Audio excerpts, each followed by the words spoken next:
Bueno, además, Pucho empezó con una grabación, así que atenti.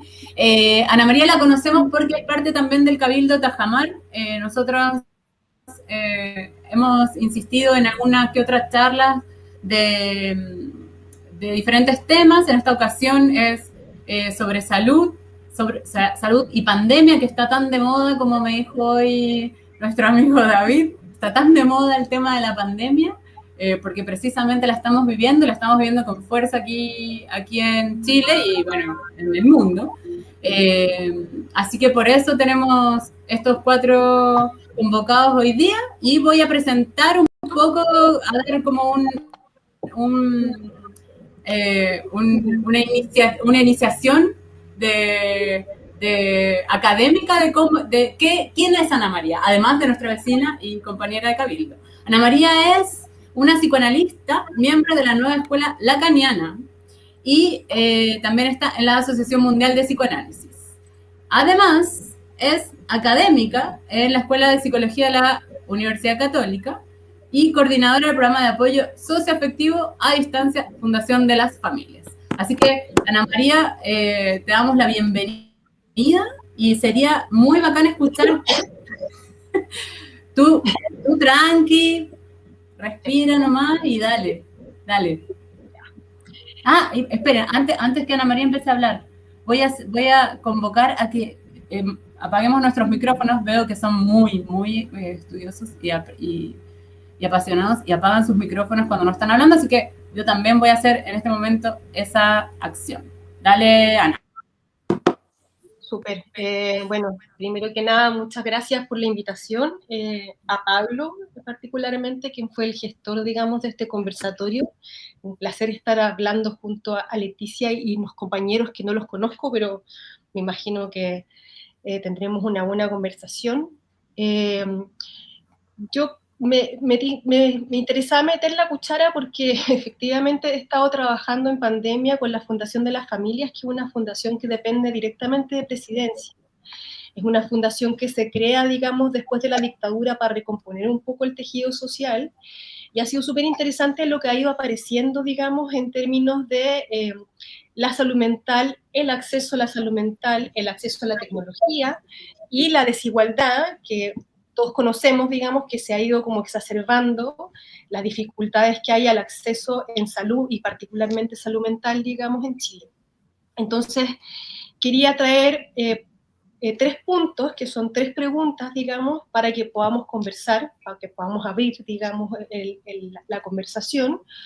Y el primero tiene que ver con qué es lo que definimos como salud mental, ¿sí? A mí siempre el concepto de salud mental me hace un poco de ruido, justamente porque si uno piensa en lo que plantea la Organización Mundial de la Salud sobre la salud mental, es el absoluto bienestar y la ausencia de enfermedad. Entonces, esas 2 palabras o esos 2 conceptos, uno podría preguntar si es que efectivamente son posibles de alcanzar o no, ¿sí? Bienestar absoluto, ¿no? Y ausencia de enfermedad. Cuando hablamos de salud mental, rápidamente entramos a hablar sobre normalidad, ¿sí? Y uno podría pensar que hay al menos 2 maneras de pensar la normalidad. Uno tiene que ver con la normalidad estadística, o sea, aquello que se repite con mayor frecuencia en una sociedad, y por otro lado, la normalidad que tiene que ver con el ideal social, o sea, con lo que se espera que nosotros seamos o nos comportemos respecto de ciertos ideales sociales.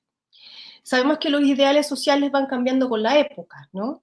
Entonces, habría que preguntarse cuál es nuestro ideal, ¿sí? No solamente en la época, sino que en Latinoamérica y en Chile, ¿no?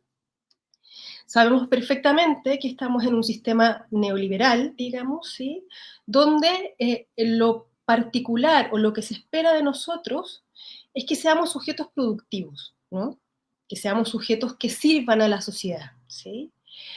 Eso está dentro de un marco de lo que se ha llamado en filosofía, en psicología, en psicoanálisis, digamos, el individualismo de masas, ¿sí? Donde lo que importa más bien es el bien individual que el bien colectivo, ¿no? Esto se traduce justamente por el cruce del discurso de la ciencia, ¿sí? Con el discurso capitalista, ¿no? Entonces aquí la primera pregunta que yo quiero resaltar, digamos, es justamente qué entendemos por salud mental, qué vamos a entender por salud mental y qué incidencias tiene la salud mental en el lazo con el otro, ¿no? Porque, o sea, no es casual que la primera enfermedad que entra en el auge en el 2006, es la primera enfermedad de salud mental, digamos, es la depresión, que justamente tiene las tasas más altas, digamos, en Chile, uno de los países que tiene las tasas más altas de depresión, y justamente la depresión alude a un sujeto que no es productivo, que no puede producir, ¿sí? Y aquí viene la segunda pregunta, el segundo punto, ¿no? ¿Cuáles son los resortes epistémicos, investigativos, sociales, económicos para generar políticas de salud pública? ¿Sí? Sabemos que hay una reforma que se realiza en el 2006, donde la idea es que la salud sea, esté al servicio de la protección social, ¿no? ¿Sí? O sea, como la salud mental y la salud en general como un derecho. Y hay varios como puntos ahí que uno podría tomar respecto de cuáles son eh, los fundamentos o lo que inspira, las ideas que inspiran de alguna manera la idea de salud mental. Primero que nada, un marco ético, ¿no? La universalidad, o sea, que sea accesible para todos. La equidad, que efectivamente todos podamos acceder a la misma calidad, digamos, de salud, ¿no?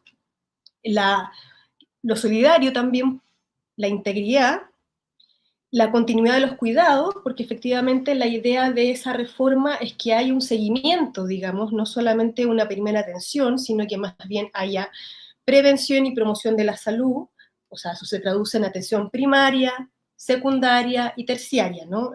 Leti sabe muy bien lo que es eso, ¿no? O sea, sabemos que están los consultorios, digamos, que son como la primera atención, los COSAM, digamos, que son una atención secundaria de mayor complejidad, y los hospitales que ya tienen la lógica del terciario, que ya es más tratamiento, pero la lógica es el seguimiento.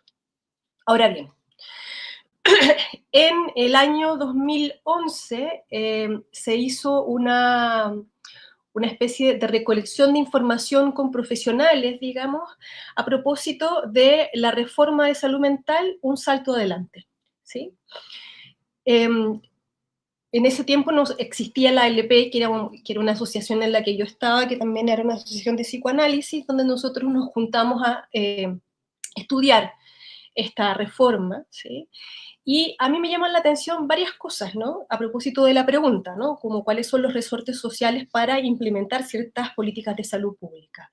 Una, la ausencia de la investigación local, ¿sí? O sea, no podemos pensar que el alcoholismo, por ejemplo, ¿sí?, es el mismo en Chile que el mismo en, no sé, Nueva Zelanda, por ejemplo, ¿sí? Entonces, hay una ausencia de investigación local, epidemiológica, digamos, que llama muchísimo la atención, ¿sí? También en cómo se establecen ciertas técnicas y ciertas clasificaciones, ¿no? Nosotros usamos como clasificación el DSM-4, que es un manual estadístico, que por un lado, claro, efectivamente permite trabajar con los colegas, saber más o menos que estamos hablando un lenguaje común, pero la pregunta es cuál es el uso que le da al sujeto o cuál es el efecto que tiene para un sujeto ser diagnosticado, por ejemplo, de bipolaridad o una esquizofrenia, ¿sí? ¿Cuál es el estigma social que va asociado a eso? ¿Sí? Entonces, en ese sentido, me parece, ¿me escuchan o no? Porque no me estoy escuchando yo. ¿Sí? ¿Se escucha? Sí, te escuchamos perfecto. ¿Sí? ¿Alguien empezó a presentar? ¿Alguien empezó a presentar pantalla? Por favor, no puede dejar de presentar, no sé qué ves. ¿A qué voy con esto, no? Es que si uno lee esa reforma, si uno lee un poco la salud mental, a lo que tiende, digamos, es a la estandarización, ¿sí? A los protocolos, ¿sí? Donde efectivamente no hay mucha posibilidad de elegir, ¿sí? Y aquí la gran pregunta que yo me hago, digamos, justamente, y que la pregunta que quiero como traer al panel, digamos, es cuál es el lugar que esos protocolos, esos planes de salud, esas clasificaciones, esa tecnocracia que a veces toca la salud mental, le da lugar, o cuál es el lugar que le da a la palabra del sujeto, que es justamente lo que dignifica a un sujeto, ¿sí? Ese es el segundo punto. Tercer punto, y con esto termino. Me parece que es una pregunta un poco de perogrullo, ¿no? Pero me parece una pregunta importante de hacerse de todos modos. Es cómo se traducen finalmente las demandas sociales, ¿sí?, en efectivamente políticas de salud pública, ¿no? O sea, sabemos, por ejemplo, que el movimiento feminista ha puesto en la palestra, digamos, la violencia intrafamiliar, que en pandemia ha subido de una manera impresionante, ¿sí? Pero la dificultad es que no tenemos, por ejemplo, un sistema de defensa nacional, ¿sí?, llámese Carabineros, PDI, lo que sea, digamos, que esté lo suficientemente capacitado para poder dar contención, atención y proteger efectivamente a los miembros de la familia que son vulnerados, ¿no? La soledad de los abuelos, por ejemplo, ¿sí? La desigualdad que existe, ¿no? Y aquí les señalo, digamos, muy brevemente con lo que yo me he ido encontrando en estas reuniones del MinSal, digamos, que han sido varias reuniones que lo que han hecho es generar esta plataforma que se llama Saludablemente, no sé si la conocen, si la han escuchado, ¿sí? Que en realidad es una plataforma que reúne distintas plataformas de atención psicológica, ¿sí? A mí lo que me llama la atención de esas reuniones, que en realidad justamente esto se transforma en una tecnocracia, pero no hay ninguna pregunta, ni tampoco en la academia, ojo, ¿sí?, si es que en realidad están las condiciones materiales, estoy diciendo condiciones muy básicas, internet, acceso a teléfono, acceso, por ejemplo, a una atención que implique cierta privacidad, ¿sí?, en condiciones de hacinamiento, ¿no? Si es que efectivamente salud responde o no responde, digamos, ¿sí? Si hospital digital es algo que está dando respuesta o no está dando respuesta, ¿sí?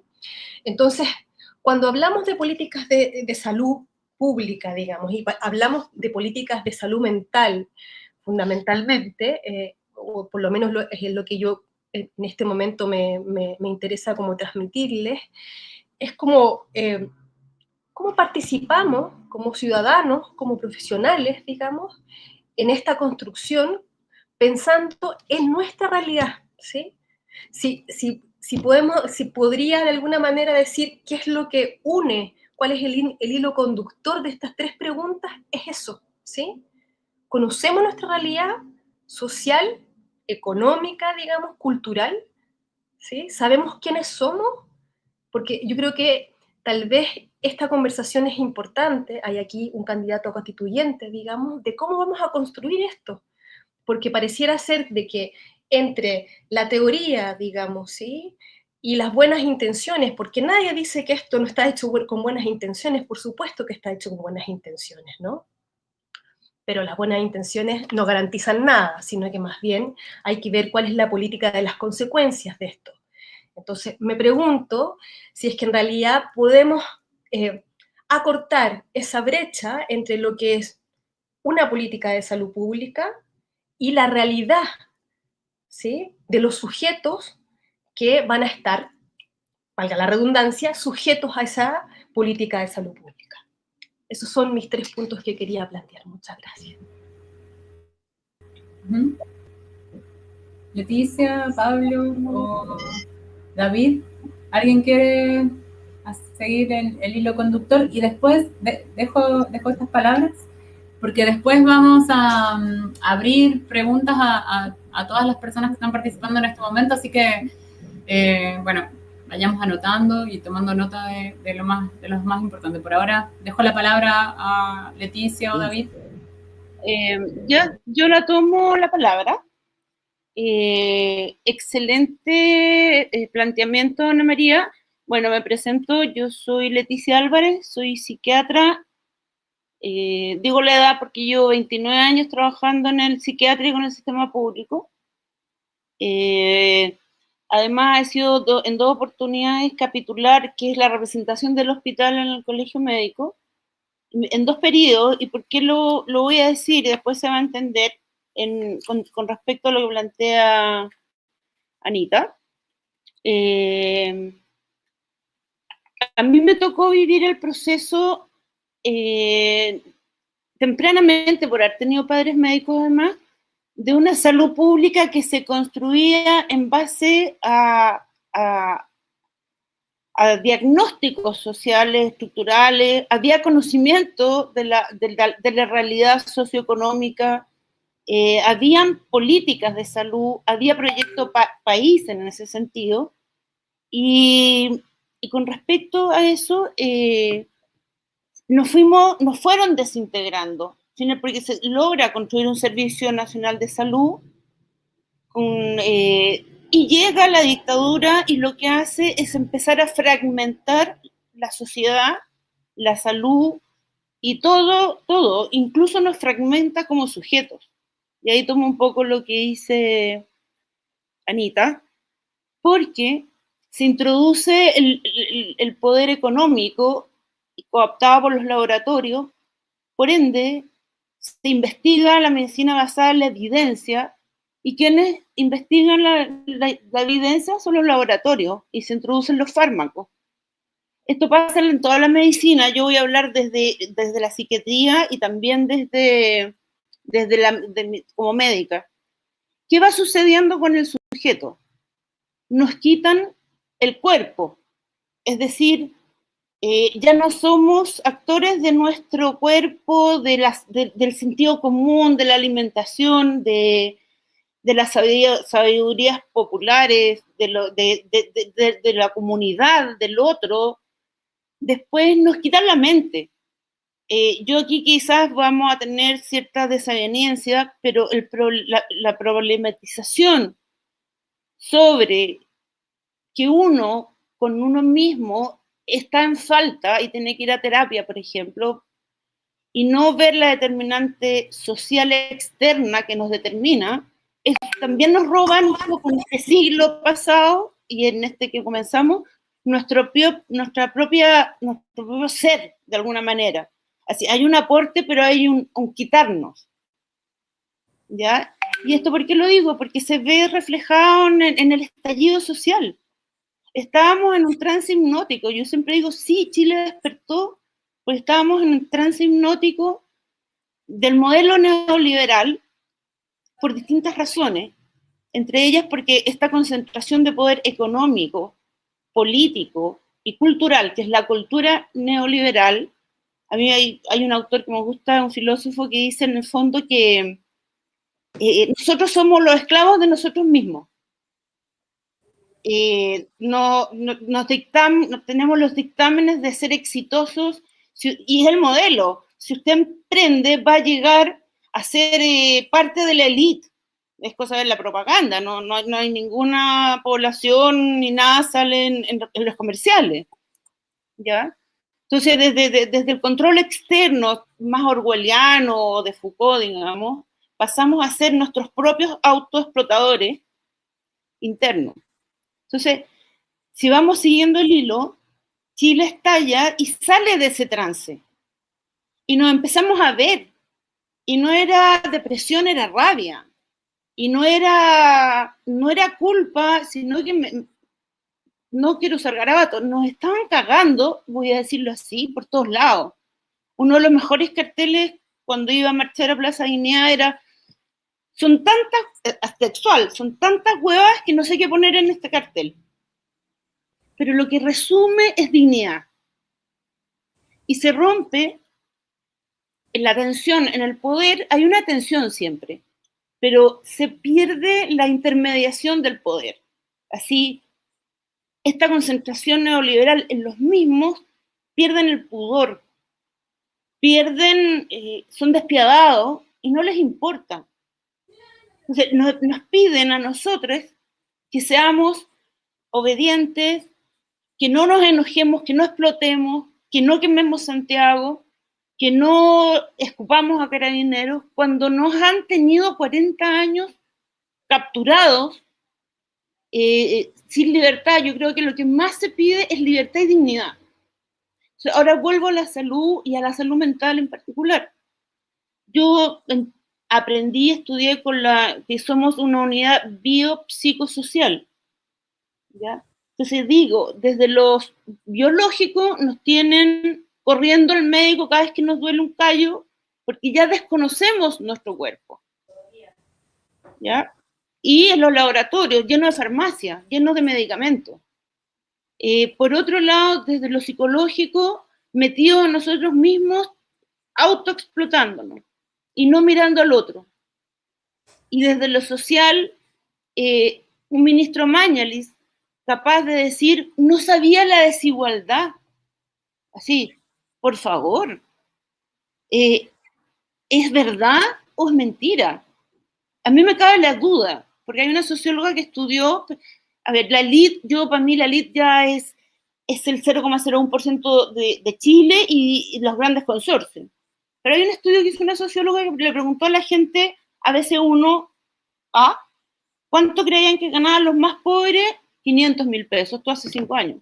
Y a los pobres, ¿cuánto creían que ganaban los más ricos? Y hablaban de 2,5 millones. Ese es el nivel de desconocimiento. Entonces, esto es como una gran perversión. Es como 100 años de soledad, como Macondo, en que se cruzan entre ellos familias en el poder de todos los partidos, élites económicas. Acá hubo un nivel de corrupción enorme, por lo tanto salió una colita chancho de este modelo. Entonces empezar a reconstruir desde el 18 de octubre y hacernos estas preguntas es fundamental. Por lo tanto, pero el sistema de salud, y vuelvo a la cosa muy concreta, me paran cuando pasen los 10 minutos, me hacen así, volviendo al sistema de salud, lo desintegraron, obviamente, porque le quitaron los dedos al cuerpo. La atención primaria es municipal y el sistema del resto, de secundario y terciario, es de servicio de salud. Y el servicio municipal depende del ingreso del municipio, ¿ya? Porque el ingreso en Providencia per cápita que recibe es 1 millón de pesos por habitante y en La Pintana es de 100.000 pesos por habitante. ¿Qué va a hacer esa comuna con la atención primaria? ¿Y qué podemos hacer nosotros a nivel local con la atención primaria? Por lo tanto, cuando yo entiendo, con toda esta mirada, hay un trauma de 30 años que resolver colectivamente. No lo vamos a poder resolver individualmente. Creando comunidad, creando colectivo, cuidándonos entre nosotros. Así, hay un dibujo que me gusta que son como gusanitos que se van tapando hoyitos, los seres humanos. Uno cubre al otro en sus falencias, en las que no ve, y así cuidamos a otro. Y esa trama se había roto. Solo estaba puesto en el nivel familiar con suerte. ¿Ya? Entonces, ese es como el escenario que yo veo la problemática de salud. Una salud, así un cuerpo y una mente cooptada por los laboratorios y por la medicina basada en la evidencia, que hay que deconstruir, no mirando alternativas de medicina que son complementarias. La acupuntura, puedo mencionar muchas, la antroposofía desde Alemania, que permitiría que si son introducidos y sacamos fuera un poco los laboratorios, yo también participo en Médicos Sin Marca, pudiésemos empezar a tener una mirada integral, pero por sobre todo es preguntarnos a cada uno y cada cual en su colectivo qué queremos en la salud mental y física. ¿Cómo nos podemos mantener saludables? Son preguntas que no se hicieron. En estos 40 años nadie le interesó medir nada, ni saber la problemática de la pasta base en las poblaciones, cómo se introdujo y destruyó la trama social, y la dejaron entrar sin piedad en los 80, la dictadura.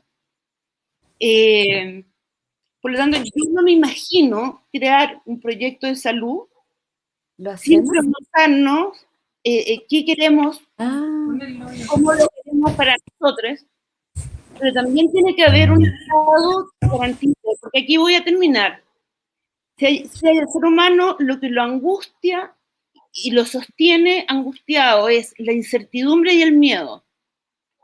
Y en una sociedad en que el 80% o menos solo sobrevive, es decir, asegurar la comida, un poco de trabajo, con una salud precaria, tienes a mucha gente sobreviviendo angustiada. ¿Cómo va a haber salud mental ahí?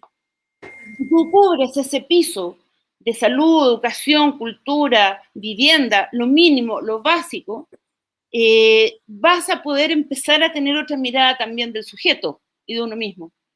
Y ahí es cuando este modelo de poner un Estado muy chico que no controla nada, es más bien gana plata a costa nuestra, hay que empoderar al Estado más, que sean más reguladores, pero que esta vez, a diferencia de antes del año 19, es que nosotros también tenemos que decir algo con respecto a la salud que queremos. Así, esa palabra nunca más sin nosotros es fundamental de incorporar. Y no digamos nada del medio ambiente, que es otra fuente de incertidumbre y angustia. Y ahí quedo, si me pasé, me disculpan. No, está bien, Leticia, muchas gracias por esa intervención. ¿Cuántas cosas, cuántas verdades y cuántas frases y cuánto camino falta? Y para eso me gustaría que Pablo pudiera conversar, porque se nos avecina esta posibilidad de hacer una nueva constitución, unas nuevas leyes, porque en realidad varios aquí sabemos que la salud es un derecho, pero que acá en Chile la verdad que no todos ni todas accedemos de la misma manera a la salud. Entonces me gustaría escuchar a Pablo como, no sé si, como, ¿qué vas a proponer en esta nueva constitución? Porque va a ser bien difícil, pero ¿cuál es tu visión de la salud en general? Y bueno, las palabras que tú quieras acotar a lo que han dicho ya Ana María y Leticia. ¿Pablo? ¿Yo? ¿Me escuchas? ¿Sí? Ah, sí, es que a rato escucho muy entrecortado. ¿Sí? ¿Pero me escuchan bien? Sí, te escuchamos bien. Ya. Bueno, todo esto que se ha ido hablando, lo que dijo Leticia, Alicia antes, son grandes temas, ¿no? Pero tratando de concretar, yo creo que sí, nuestra salud, tanto física como mental, está muy, muy determinada por las condiciones en las que vivimos, ¿no? O sea, las condiciones, sí, materiales y obviamente también espirituales, por decirlo así, ¿no? O sea, todo está interrelacionado. Pero no es casualidad, ¿no? Que también, o sea, en Chile, Chile que tiene esa fama o no sé si era todo falso, obviamente el estallido sí lo mostró justamente, que había mucha falsedad en ese exitismo económico, que el país más avanzado de América Latina, que dentro del OCDE, todo, pero resulta que según las mediciones somos el país con más depresión en el mundo, ¿no? Estaba viendo hace un rato justamente eso, o sea, salió con el país más depresivo del mundo, con creo que un 12%, ¿no? ¿Cuánto era? Por ahí lo noté, de depresión. Y Chile y Corea del Sur tienen, fíjate, Chile y Corea del Sur, que son los países más competitivos, más neoliberales, por decirlo así, de Oriente y Occidente, tienen la tasa de suicidio más alta de niños y adolescentes. No más alta, perdón, que aumenta progresivamente cada año. Chile tiene también las licencias por salud mental, son una de las más altas también, un 26% de las licencias de salud en general son por salud mental, justamente. Es uno de los países que además tiene la jornada laboral más larga del mundo, ¿no? Entonces, son las condiciones en las que vivimos. A veces la falta de espacios de recreación, de ocio, de acceso, incluso a la cultura, a las artes, son las que nos van volviendo cada vez más depresivos, más ansiosos, nos están determinando o sea, las condiciones materiales de un modelo económico, de un sistema económico, nos está determinando en todo sentido nuestra salud, tanto mental como física. Puede ser, no sé si sonará eso marxista en el sentido de que las condiciones materiales determinan todo, ¿no? Hasta la forma de pensar. No sé si es eso en salud aplicable así, pero sí creo que está muy relacionado a las condiciones sociales con la salud en general, no el sistema de salud que tengamos, sino el sistema económico que tengamos determina mucho el sistema económico, social y la sociología que eso forma, los modos de vida que se llaman, determina demasiado. Dentro de los determinantes de salud, que se supone en salud pública son 4, que son los que determinan, ¿no?, la salud de los colectivos, de los pueblos. Se supone que es el determinante medioambiental, donde uno habita, el medio ambiente donde uno habita. El medio ambiente no solo naturaleza, sino también puede ser en la ciudad, ¿no?, una población o un barrio. Ese es un determinante. El otro es el de la organización de los sistemas de salud, que ese es el que generalmente nos encasillamos a discutir, ¿no? ¿Cómo va a ser el sistema de salud? La salud, que es tenemos que garantizar que todos tengan camas, que ahí empezamos con el número de camas, con el número de camas por habitante, el número de médicos por habitante, el número de, no sé, qué tasa tenemos de mortalidad de tanto. Eso es como muy ligado a lo que los determinantes de salud llaman la organización de los sistemas de salud.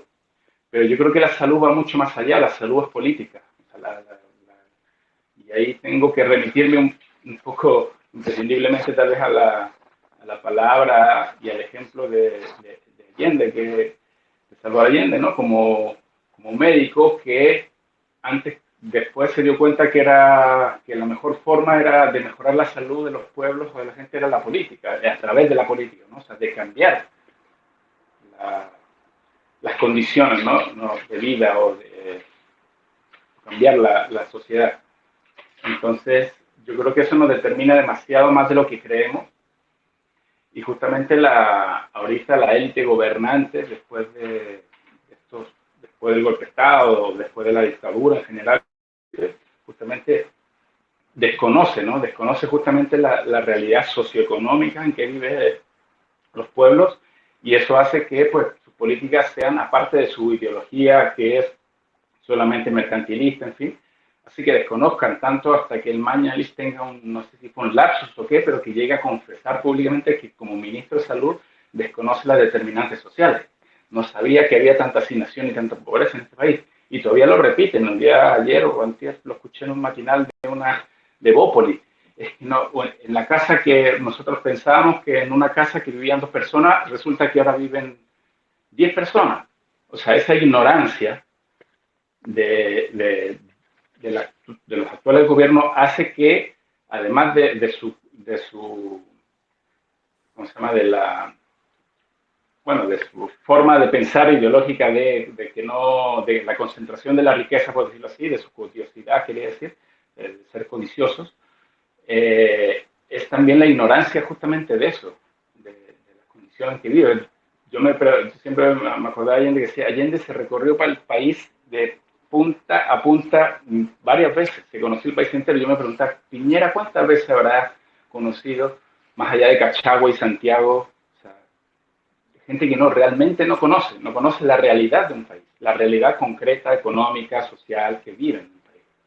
Entonces, en base a eso no se puede hacer nada, no puede haber ningún tipo de política pública en ningún sentido, ni económica, ni de salud, ni de educación, de nada. O sea, tú le preguntas a Piñera ahora cuántos colegios públicos o cuántas escuelas públicas, liceos, por ejemplo, no tienen acceso a agua potable. Capaz que no sepa, él crea que todo es como es allí en la dehesa, Las Condes. Entonces, esas realidades económicas nos determinan demasiado. Y si tenemos gobernantes que no conocen esa realidad, mucho más es que nos someten, ¿no? Nos perjudican en todo eso. Entonces yo creo que lo que hay que, o sea, por ejemplo, en el tema constitucional, que yo creo que este año se abre una gran oportunidad como para hacer cambios, más allá de que la Convención Constitucional, y siempre lo repito, tiene unos límites que ellos han impuesto, que son muy grandes. No estamos hablando de una asamblea constituyente, una real asamblea constituyente donde el pueblo realmente pueda decidir qué país quiere, porque hay limitantes que nos pusieron, que hay que sobrepasarlas, ¿sí? Que hay que traspasarnos como sujetos políticos, como sujetos sociales, y eso es otra vertiente de lo que hablaba Anita. Me parece muy interesante cómo nos han ido, ya no hay un sujeto social, se ha ido reconstruyendo a partir del golpe de Estado, y después lo que decía Leticia, de que justamente la introducción de la pasta base, la droga, ha hecho eso, la fragmentación, la destrucción del tejido social, nos ha hecho eso, cada vez más fragmentados socialmente y sin ser sujetos a lo más sujetos individuales que aspiran al exitismo, que nos ponen como meta, y la frustración de eso, justamente de no cumplir esas expectativas, es la que nos convierte en el país más depresivo del mundo, el país con mayor consumo de antidepresivos, tal vez, en fin, con altos niveles también de consumo de alcohol y de otras sustancias, ¿no? Entonces, tratando de seguir un hilo, ¿no? Porque es realmente un tema, y a mí igual me apasiona mucho, justamente, porque yo creo que justamente lo que determina nuestra salud mental, y sobre todo nuestra salud mental, es eso, ¿no? Las condiciones en las que vivimos. Entonces vivimos en un mundo y en un país tremendamente desigual, donde la injusticia impera. Entonces la frustración se viene convirtiendo en rabia, que termina estallando como como el estallido social y la rebelión popular, que después es además reprimida violentamente. Después unos medios de comunicación que siguen tratando de la concentración de medios de comunicación, que es parte de la realidad, digamos, socioeconómica, influyen enormemente, y entonces van tratando de tergiversar las cosas, y ahí estamos en esa disputa. Entonces creo que son momentos claves en los cuales que sí hay que proponer que no solo la salud es cuántas camas tenemos, cuántos médicos tenemos, que sí es importante, es muy importante, pero el principal determinante de salud es, creo yo, justamente lo que en Cuba nos enseñaron. A mí me enseñaron en Cuba, yo estudié en Cuba, digamos, y tuvimos el ramo de salud pública, 6 meses, epidemiología, en fin. Era eso, el determinante, dentro de los determinantes de salud, el socioeconómico, que en otras escuelas de salud pública no le llaman así, le llaman el estilo de vida, como individualizándolo. Estilo de vida significa cómo yo escojo comportarme. Si yo escojo comer sano o escojo comer no sano. Por ejemplo, lo que decía la otra vez, no sé si se acuerdan, el Christian Walker, que sacó una crítica, un artículo diciendo cómo la gente no se cuida y tenemos el índice de obesidad más alto del mundo, en fin, y entonces hablaba de la gente obesa y todo eso, y decía que era como que una culpa de la gente, ¿no? Que no se sabía cuidar, o no querían cuidarse, no se preocupaban de sí mismos. Y no es así, o sea, realmente es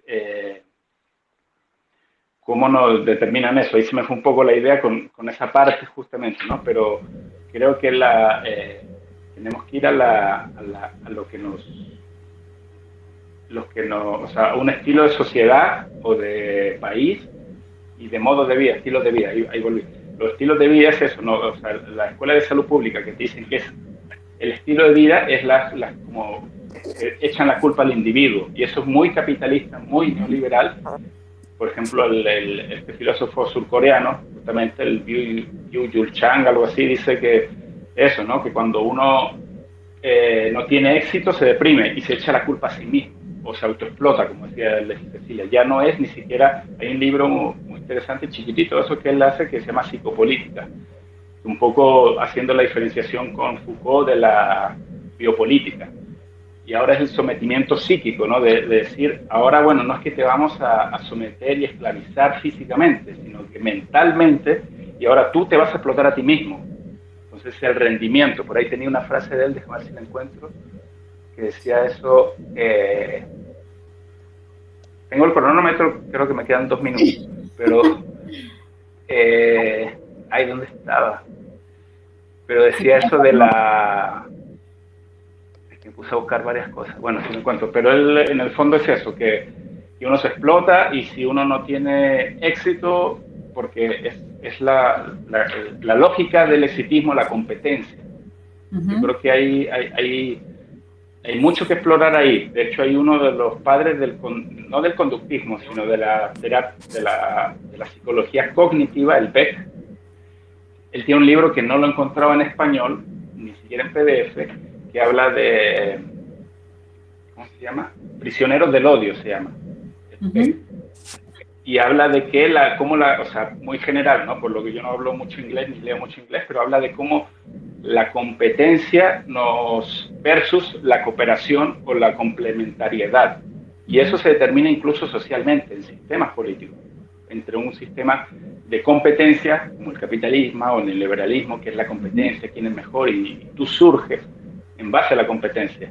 Y si no surges es porque no eres competente y empiezas a frustrarte, a agarrar depresión, a agarrar rabia, hasta que te das cuenta, como el despertar, que hablaba Leticia, de respuesta. No, en realidad no están cagando, no es eso. No es que sea mi culpa de que yo no pueda surgir, sino que es un sistema que está hecho así. Entonces, y ahí para ir cerrando, o sea, yo creo que volviendo un poco incluso a lo que hablaba un poco Salvador Allende, cómo lo veía él, y creo que por él se hizo político. Yo lo digo no porque yo he sido médico, pero también entiendo que se determina mucho más a nivel social, tanto la salud física como mental. Y bueno, cuando se abrió este proceso, entre comillas, constituyente, cuando tuve la oportunidad, la verdad yo no me estaba postulando como tal, pero se abrió la oportunidad de participar en la lista de movimientos sociales, que además me parece muy genial que haya sido ahí, y no un ofrecimiento de algún partido, en fin. Bueno, yo dije, bueno, tengo que llevar, o ya hablaba de todo lo que justamente he pensado respecto a salud y política, ¿no? Y ahí pues se fue con esa, y él decía una de las cosas, que no voy a leer todo porque igual no son largos, pero... Porque igual por ejemplo, ya está como... Estás como en tiempo... Ya. Ya pasamos 11, pero solo decía, debemos realmente declarar que todas las medidas médicas, o sea, por más hospitales que creamos, por ejemplo, la pandemia es un ejemplo, tenemos 4 veces más ventiladores y camas UCI que muchos países de Latinoamérica, pero lejos. Hemos triplicado, cuadriplicado, pero aún así tenemos la mortalidad más grande, la segunda más grande o tercera más grande de Latinoamérica. Entonces, para que veas, no es tanto las camas que tengamos, ni los ventiladores y eso se puede traducir a lo general. Entonces dice, debemos lealmente declarar que todas aquellas medidas médicas, o sea, entendiéndolo como médica, de hospitales, que se tomen solo podrán rendir un provecho efectivo si se adoptan resoluciones económicas, financieras que permitan elevar el estándar de vida de nuestros conciudadanos. Solo esa parte. Es decir, y aquí tenemos el ejemplo. La Pintana, ¿cuántas muertes por COVID, la tasa de mortalidad por COVID hay en La Pintana, en las comunas pobres? No sé si han visto la tabla, pero es la diferencia brutal. La diferencia entre mortalidad por COVID en las comunas pobres es sumamente, triplica, quintuplica la de esa, Las Condes, Providencia. ¿Por qué? No porque tengan menos hospitales, porque camas nos faltan, supuestamente, no camas, entre comillas, no, nos faltan camas, UCI ni ventiladores. Sí, ya están colapsados, sabemos, pero no es eso lo que termina, sino es porque esa gente se muere más, porque está hacinada, porque está malnutrida, porque no tiene un sistema inmune ahí, o sea, muchos factores que influyen en que esa persona sea mucho más vulnerable. Y en su libro, ya ahora sí para terminar, en su libro de Allende, que es cuando era ministro de Salud, de Pedro Aguirre Cerda, dice, tenemos que crear una sociedad en base a crear las condiciones materiales para que recobremos nuestra vitalidad y nuestra inmunidad. Así lo dice Si hay tiempo, más adelante lo leo, pero es recobrar para que la humanidad, el hombre, él hablaba así el hombre como sin genérico, ¿no? Pero recobre su inmunidad a las epidemias, textualmente, y su vitalidad de pueblo fuerte, así, pueblo fuerte, inmunidad a las epidemias. Y eso basado en condiciones materiales, o sea, en condiciones de material, que no se le puede, como le decía, no se puede hacer efectiva una salud si tú vives en condiciones insalubres, de hacinamiento, de falta de educación, de mala alimentación, etcétera, etcétera, y ahí cierro, chao. Disculpen tanto. Las diferencias sociales eso hacen, y yo quería leer algo que escribió recién una oyente, dice, que es Luisa, y dice, yo creo que Piñera conoce mucho de las condiciones en que vive la población, pero no le interesa. Solo le importa tener más ganancia para sus empresas. Y es algo que yo también quería hacer una acotación, porque yo también ahí difiero un poco de que no es que yo no... Bueno, tiene que seguir David conversando, pero considero que no creo que sea ignorancia de cómo vivimos en la población y de las diferencias, sino que a ellos, hablo de ellos porque la élite económica, le interesa que tengamos, o sea, ellos tener un poder económico, y para tener poder económico es necesario también oprimir y mantenerlo ahí al borde a las otras clases, y obvio que le conviene que haya una clase social baja, que esté mal alimentada, y etcétera. Lo que pasa es que, bueno, en periodos de pandemia esto explota, y obviamente que no es bueno tampoco para ellos, porque el sistema económico también para ellos se ve afectado. Bueno, para seguir con los conversatorios y darle espacio a todos nuestros exponentes, vamos a hacer que David también haga una introducción a un medio general de cómo ve la salud en este momento de pandemia. Es bien importante. Así que yo le voy a ceder la palabra sin más minutos que quitarle. Había un micrófono abierto por ahí, así que si pueden cerrarlo. Ya, David. Hola, ¿me escuchan? Hola a todos. Fuerte y claro. Primero, ayudarle al Pablo. Yo me imagino que la frase que se le quedó perdida al Pablo por ahí es esa que dice: ahora uno se explota a sí mismo y cree que se está realizando. Esa es la frase del surcoreano. Bueno, yo soy David Villena. Estoy en un proceso de jubilación en el sistema público de salud, así que podrán darse cuenta los años de vida y los años de experiencia que tengo. Llevo 44 años trabajando en el sistema público de salud, siempre en hospitales públicos, también he hecho medicina privada, y soy cirujano general, especialista en medicina de urgencia, y además tengo un magíster en salud pública. Fui durante unos 10 años presidente del Departamento de Salud Pública del Colegio Médico de Chile y consejero general del Colegio Médico de Chile, y también me tocó ser dirigente de los capítulos médicos de los hospitales de Linares, del Hospital El Salvador y del Hospital San Borja acá en Santiago.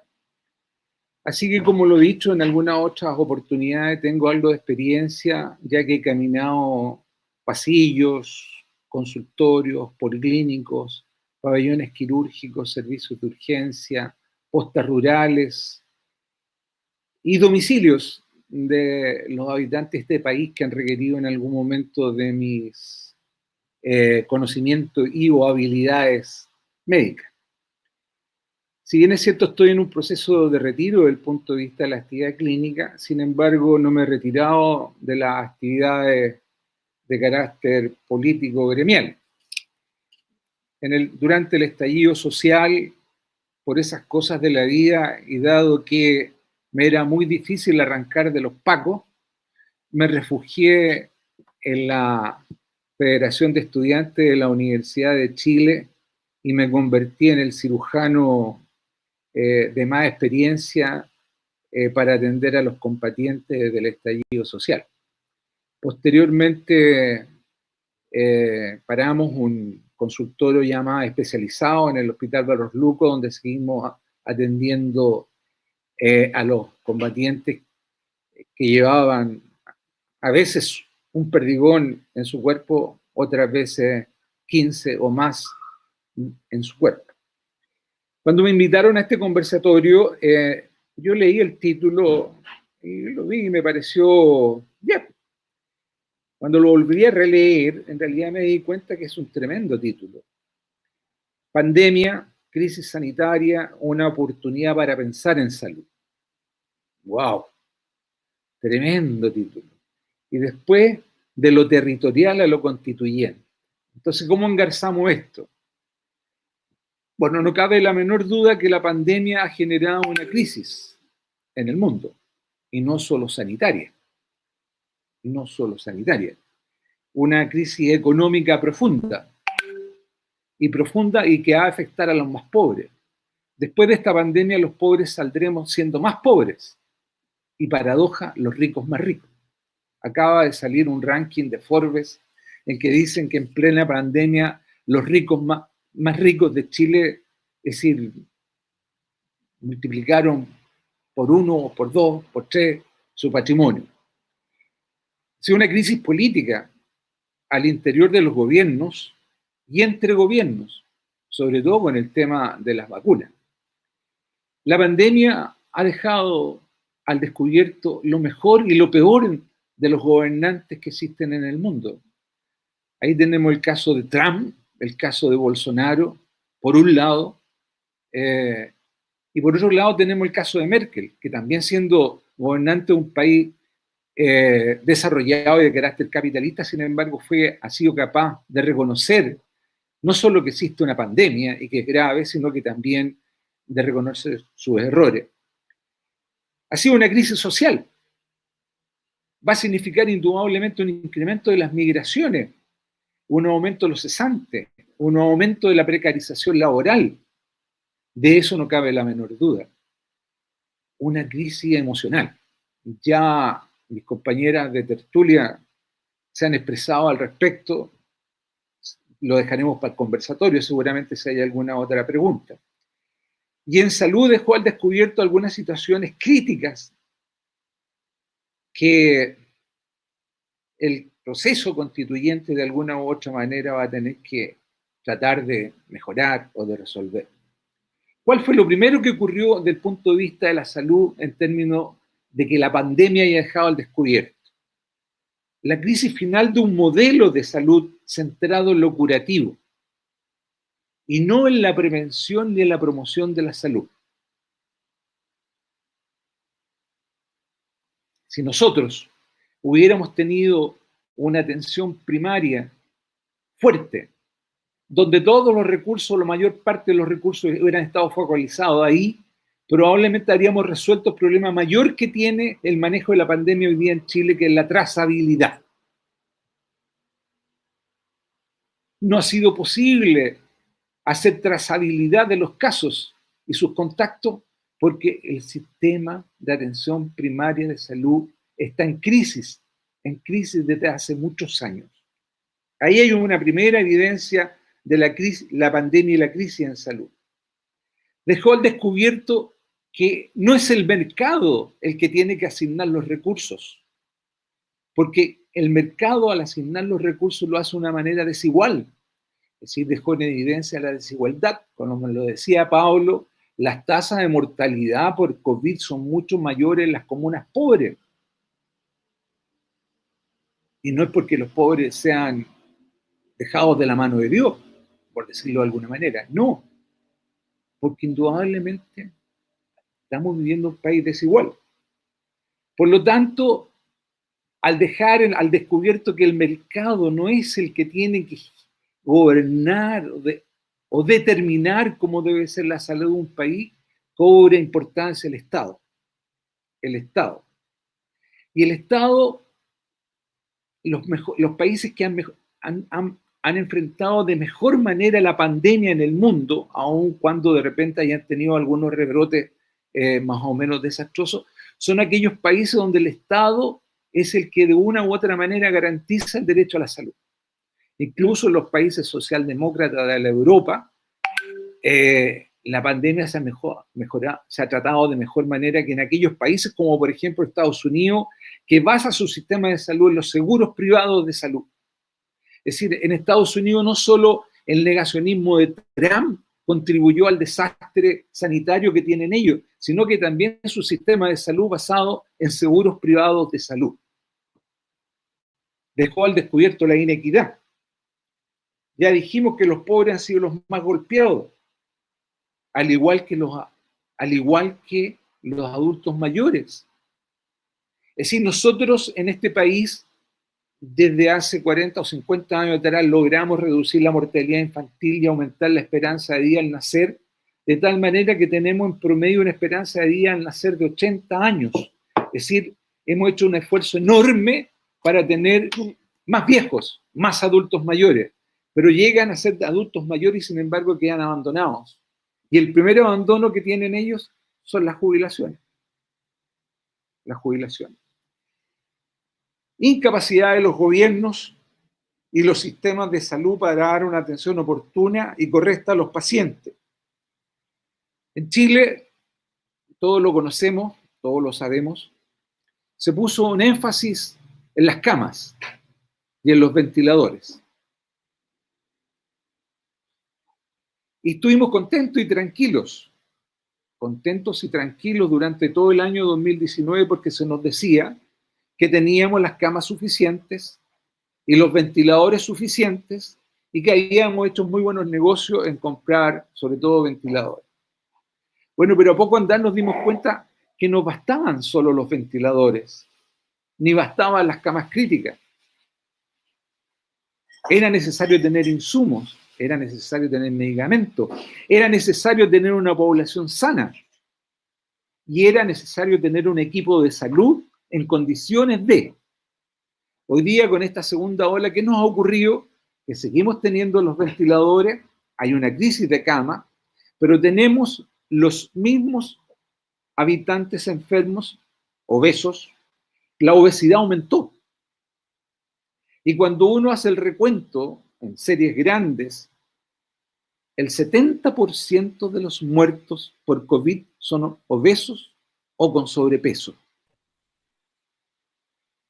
Paréntesis, una colega y amiga mía que era eubuteóloga en un hospital de acá, de la zona suroriente de Santiago, me decía que cuando ella entraba a trabajar en medio de la pandemia y se encontraba con una cama ocupada por un obeso o con un sobrepeso, esa era muerte inminente, era muerte inminente. Y cuando uno ve acá en Chile los más obesos, los que tienen más sobrepeso, son la gente pobre. Son la gente pobre. Dejó en evidencia lo que hablaba la Leticia, la fragmentación del sistema de atención público de salud. Por un lado tenemos 360 alcaldes que manejan el sistema de atención primaria, que no conversan entre ellos. Y tenemos por otro lado la atención secundaria y terciaria en manos del Ministerio de Salud Pública, que conversa malamente con la atención primaria. Y que además los hospitales entre sí no conversan. Y los servicios de salud, que son 27 en el país, conversan malamente. Afortunadamente, con un decreto que se hizo el año pasado, en que se hizo un sistema centralizado de camas, se pudieron centralizar las camas públicas y privadas, y con eso mejorar un poco la atención del sistema. Y lo otro que dejó en evidencia esta pandemia es la falta de participación de la población en la elaboración de las políticas públicas de salud. Y aquí la participación no solo es de la población en general. Si bien es cierto, los gremios de la salud de alguna u otra manera hemos participado en alguna instancia, la población, la gran población, no ha participado. Si ustedes mal no lo recuerdan, durante el año 2019, los alcaldes, los parlamentarios, los miembros de las sociedades científicas tuvieron que presionar al gobierno para que creara un consejo de asesoría de COVID. Consejo asesor del COVID, que se nos han pasado por buena parte en muchas de las recomendaciones que ellos han hecho, pero por lo menos lograron crear este consejo asesor. Cosa que no existía. Bueno, yo creo que para no comerme todos los minutos en este tema de la salud y volver al tema de los territorios y la constituyente. Yo creo que los territorios y la constituyente lo que tienen que demandar, lo que tenemos que demandar es que la salud sea un derecho y que el Estado sea un garante. ¿Y cómo deben participar los territorios? Bueno, los territorios de alguna u otra manera, no de alguna u otra manera, sino que los territorios están participando desde el 18 de octubre. Si uno hubiera ido 18 de octubre, este proceso de discusión y esta eventual constituyente no habría ocurrido. Por lo tanto, el mensaje es muy claro. El estallido social fue movilización. Y ese proceso de movilización tiene que permanecer. Se abrieron algunos espacios, no cabe la menor duda, para que la población presentara candidatos a esta constituyente, pero eso está muy acotado y hecho casi como traje a la medida de la clase dominante y de la élite. Pero ya ahí se abrió un espacio. Sin embargo, yo creo que esta constituyente va a tener que seguir sufriendo de la presión de la movilización social. De lo contrario, cambios significativos no van a ocurrir al interior de ella. La movilización social sigue siendo súper importante.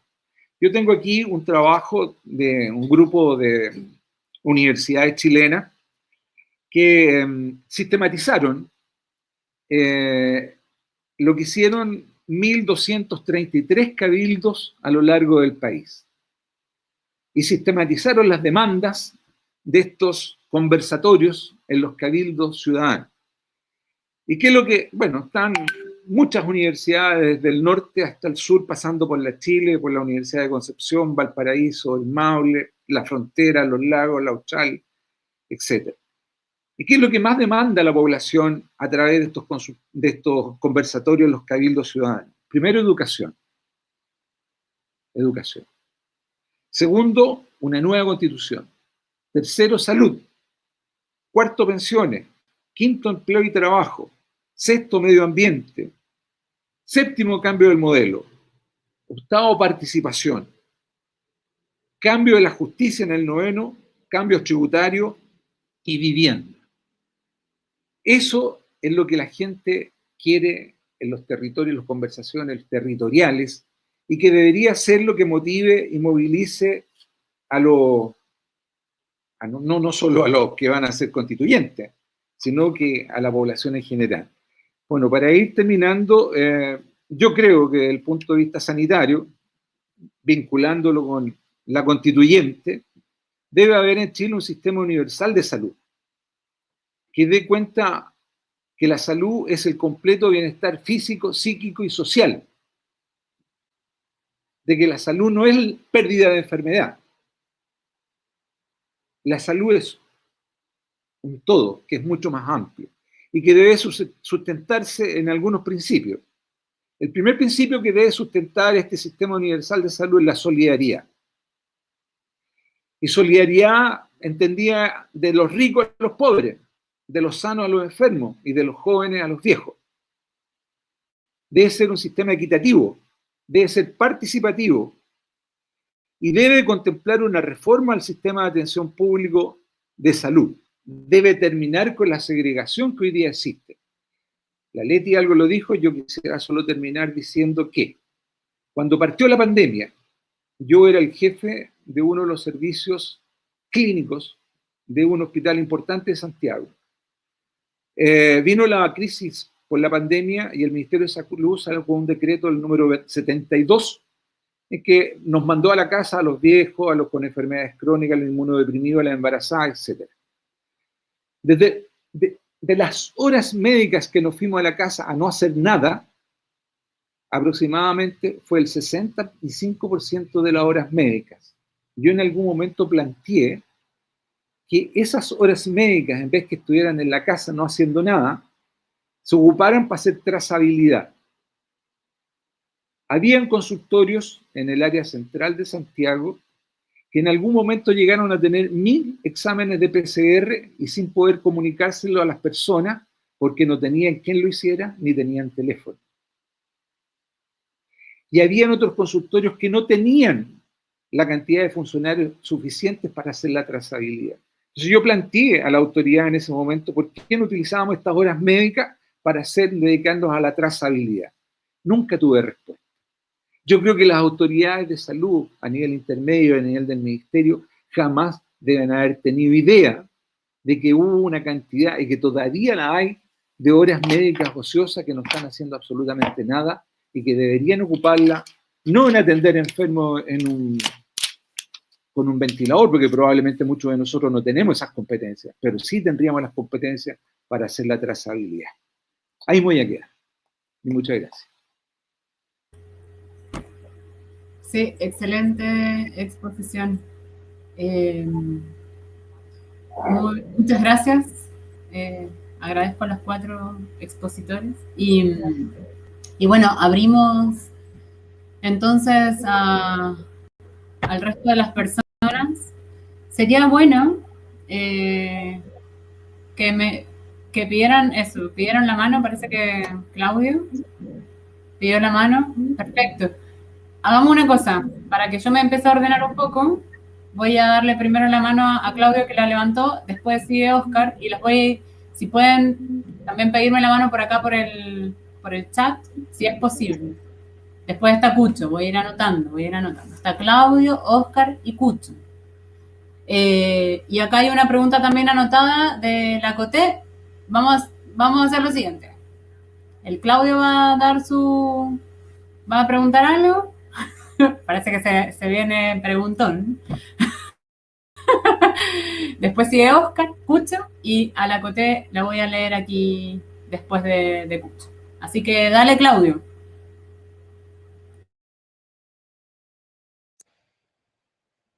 Ya, no sé si me... ¿no? Claudio, a ver si te escuchas. Ah, perfecto. Bueno, saludarlos a todos y agradecer, por supuesto, a los 4 expositores los interesantes planteamientos que acaban de presentar.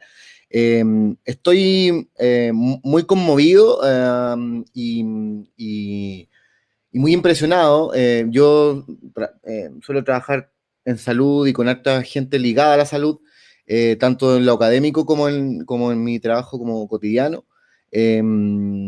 Y pocas veces o permanentemente tengo que estar como efectivamente introduciendo el concepto de las determinantes sociales en salud, y me ha parecido maravilloso que, por ejemplo, Leticia, siendo médico psiquiatra, y muchos de ustedes lo hayan mencionado como algo esencial. Creo que eso ya parte con un piso que me parece que es muy esperanzador, precisamente para lo que queríamos conversar acá, y sobre todo si hablamos del punto de vista de territorios, ¿no? Que es uno de los planteamientos del nombre de este conversatorio. Y desde ahí solo me pasa mucho que creo que habemos varios que existe cierta conciencia, probablemente en el mundo médico menos, pero en otros espacios profesionales hay mucha más conciencia de lo importante que son estas determinantes sociales y cómo influyen e inciden directamente en la salud de las personas. Yo recuerdo una ponencia, o recordaba mientras hablaban, una ponencia de Humberto Maturana, que comentaba que su padre o su madre, no recuerdo bien, uno de ellos era médico, y hablaba del concepto de salud social de la época de sus padres, en donde efectivamente la salud estaba, como muy bien dijo nuestro último expositor, caminaba por los consultorios, por los hospitales rurales, por los domicilios de las personas. La salud se entendía desde ese punto de vista. Y por otro lado, siendo vecino de acá de Las Torres y miembro del Cabildo, también he visualizado la importancia, que también lo mencionaron en la ponencia, la importancia precisamente de volver a lo colectivo y cómo eso tiene un impacto tremendamente nutritivo en la salud, tanto física como mental. Por poner solo 2 ejemplos muy concretos, a propósito de una cooperativa que hemos armado de compra de alimentos, hoy día creo que muchos de nosotros estamos comiendo mucho más sano y muchas más verduras que probablemente comíamos el año pasado. Cómo nos hemos podido acompañar desde el punto de vista de la salud mental y disminuir los espacios de angustia o los procesos menos depresivos que hemos tenido algunos de nosotros, porque está la compañía colectiva de los vecinos y los amigos que hemos ido generando acá. Por tanto, mi pregunta tiene que ver, no sé si me dispersé demasiado, pero mi pregunta tiene que ver de cómo teniendo efectivamente estas evidencias empíricas, podríamos decirlo de alguna manera, ¿cuáles serían para ustedes las claves para influir en los que efectivamente toman las decisiones? Porque finalmente me pasa que veo como dos mundos. Uno, el que estamos tratando de construir desde el territorio, desde los lugares que habitamos y desde las profesiones que cada uno tenemos y la experticia que cada uno tiene, con esta conciencia, ¿no?, de determinantes sociales y todo esto. Pero por otro lado está el mundo de las grandes decisiones, de la autoridad, ¿no?, que al parecer no está poniendo oído a esto que es tan trascendente y que efectivamente, como ustedes bien mencionaron, tienen que ver con un modelo que está detrás, pero un modelo que hoy día está siendo, al menos públicamente, un poco más cuestionado que antes. Por tanto, ¿cuáles dirían ustedes que son las claves para efectivamente influir y generar esos cambios que son tan necesarios desde las políticas públicas, digamos? Más allá que solamente experiencias aisladas, digamos, de personas que compartimos probablemente estas miradas.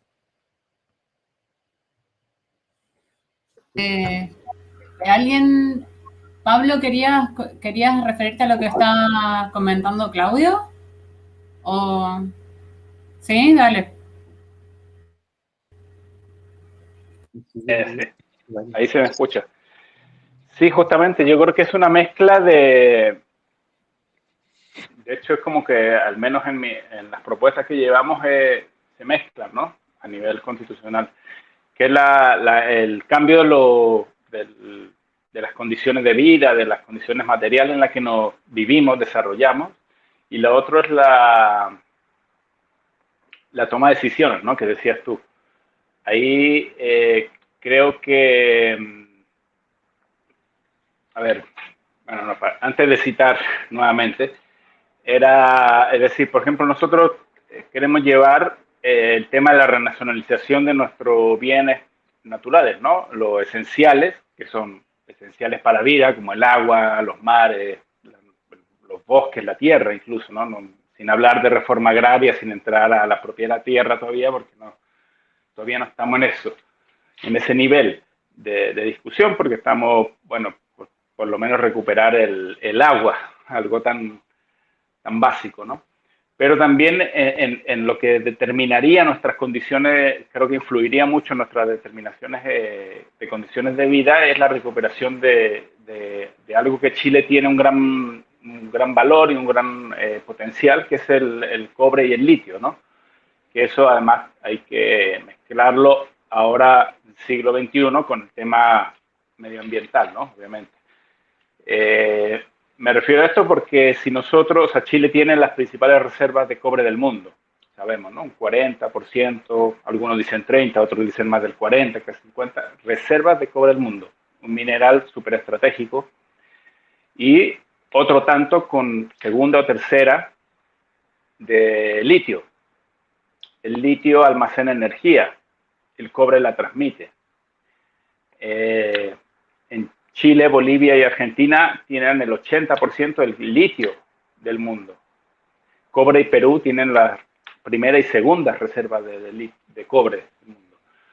Entonces, en ese sentido, nosotros planteamos un poco para el tema económico, digamos, para poder tener recursos para mejorar las condiciones de vida, digamos, las condiciones materiales y espirituales también, porque no es solo materiales de tener un buen sistema de salud, con suficientes camas, suficiente personal, trabajadores de la salud, buena vivienda, bueno, todo, sino que también además obviamente un acceso a la cultura, a la educación de calidad, gratuita, universal, todas las demandas sociales que requieren en muchos sentidos recursos, no siempre, pero tiene que ver con los recursos que tenga el Estado para proveer y garantizar esos recursos, tiene que ver con los ingresos que tenga el fisco para eso, recuperando obviamente cobre y litio, renacionalizando, diríamos, empezaríamos por renacionalizar y después, obviamente, distribuir democráticamente.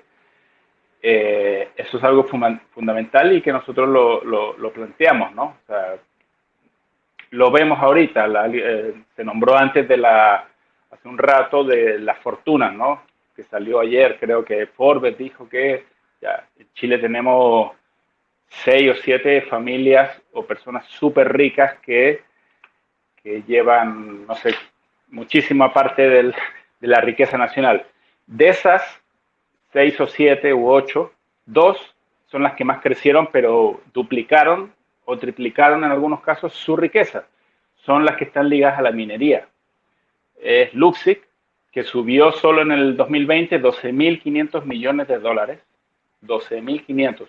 Pasó de 11.000, 12.000 que tenía a 23.000 o 22 o 23.000 millones de dólares en un año. Y él sabemos que está ligado, sobre todo su principal ingreso, a Antofagasta Minerals. Ahí tiene Pelambres y creo que tiene otras minas por ahí, cobre. Y el otro es Ponce Lerou, que pasó de 1.600 a 4.000 y tanto, creo, millones de dólares.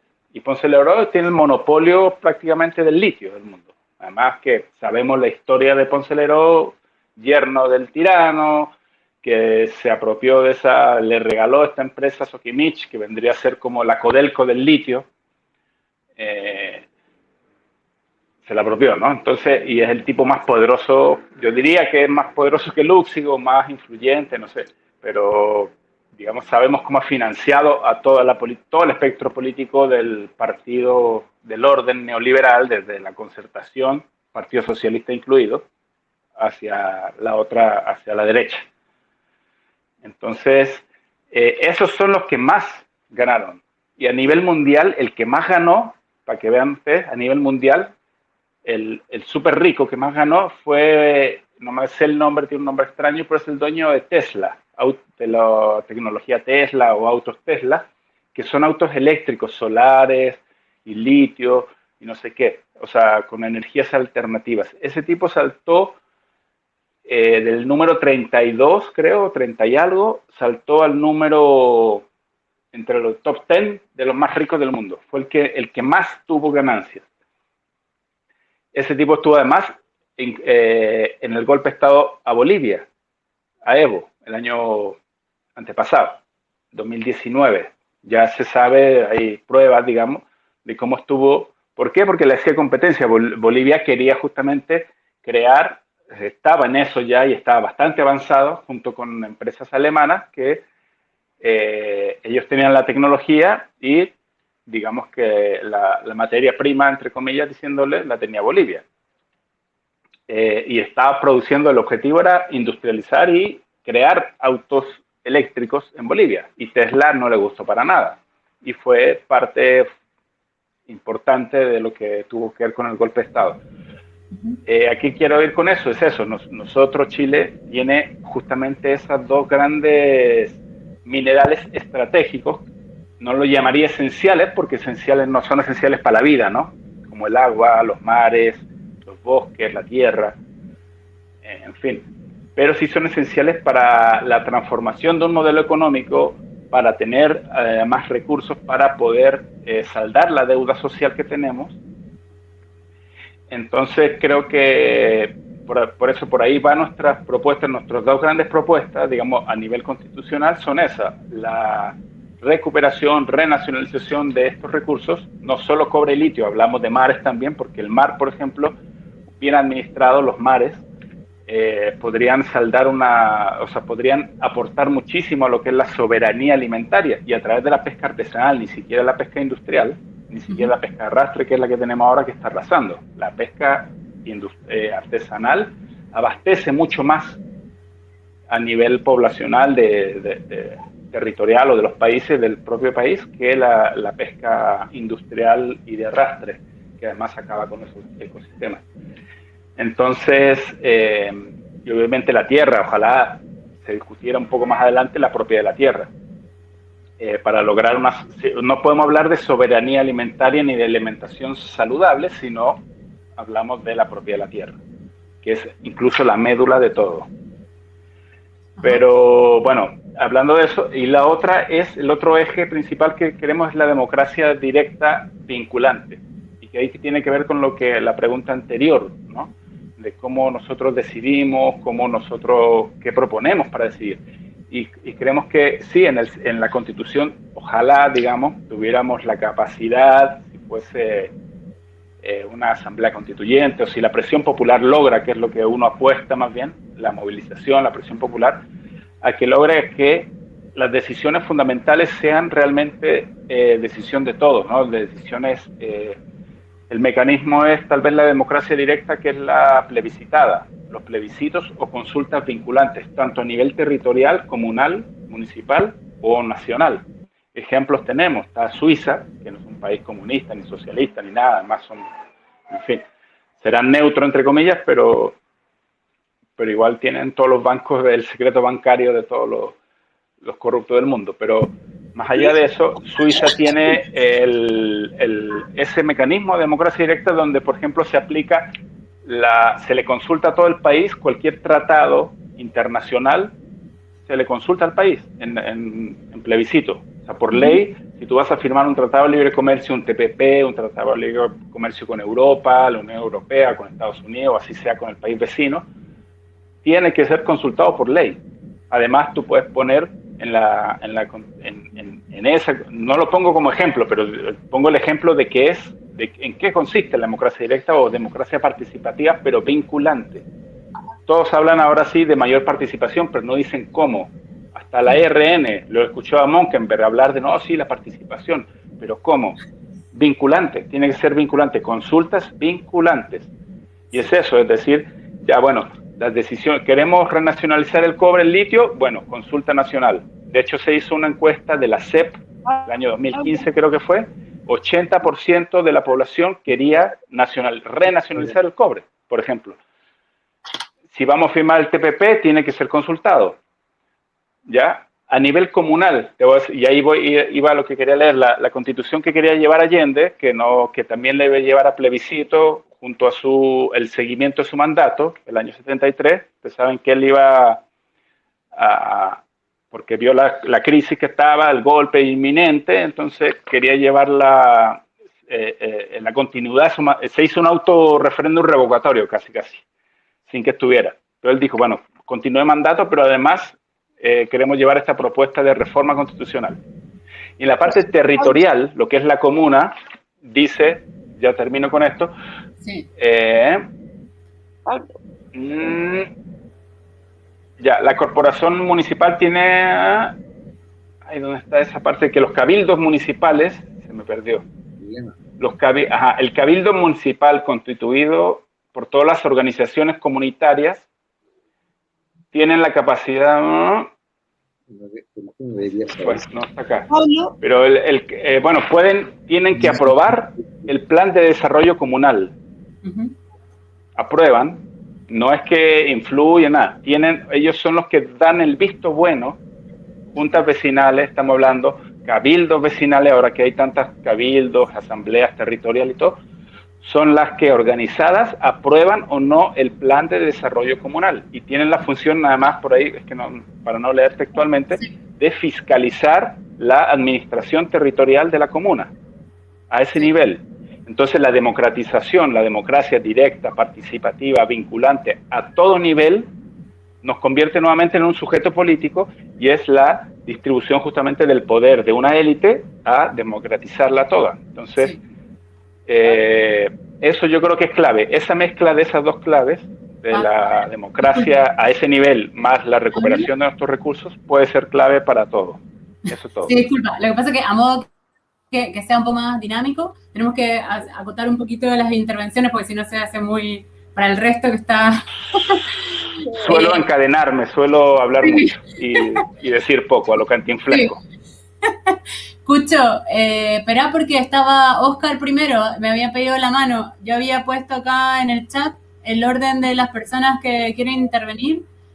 Antes que tú estaba Oscar, así que voy a darle la palabra. ¿Dale?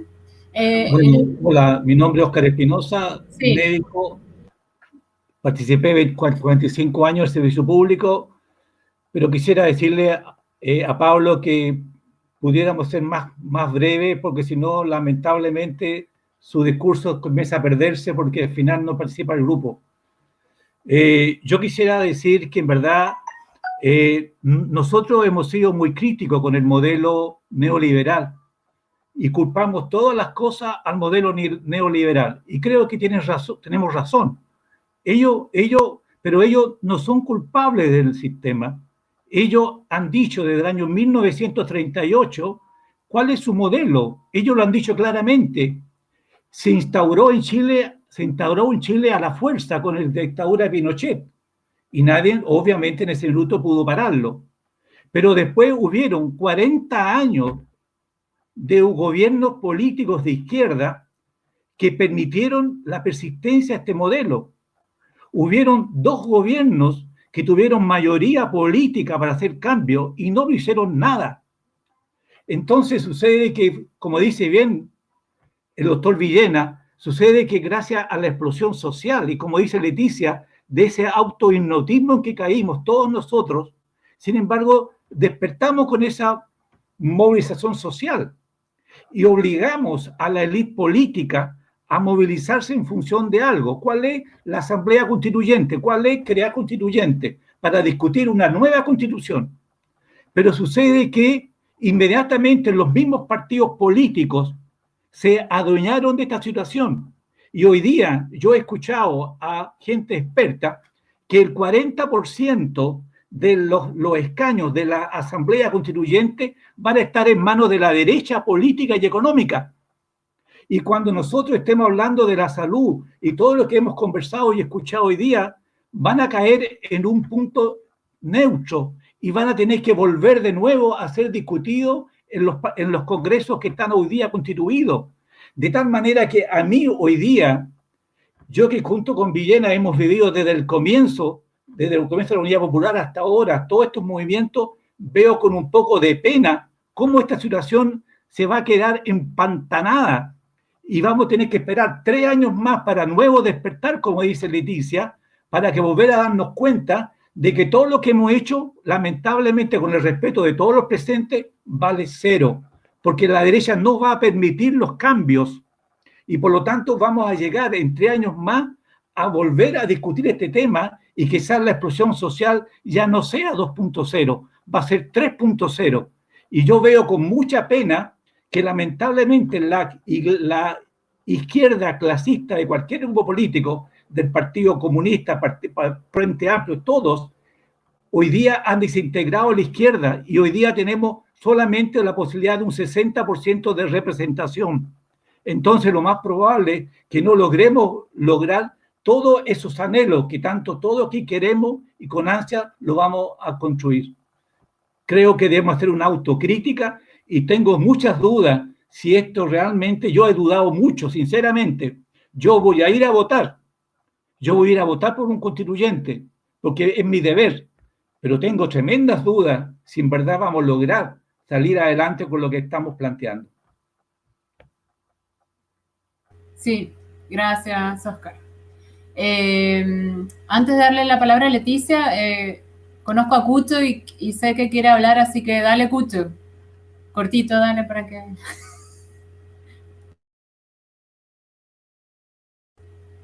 Estás muteado. Gracias, Virgilio, que me estaba desmuteando. Sí, mira, lo que pasa es que yo quería hacer, además, mi urgimiento, porque quiero hacer una moción. Quiero que mi moción es que recopilemos el máximo de preguntas posible y que se respondan todas al final. Independientemente de que si algunas no se pueden responder, a lo mejor dan para hacer un segundo foro.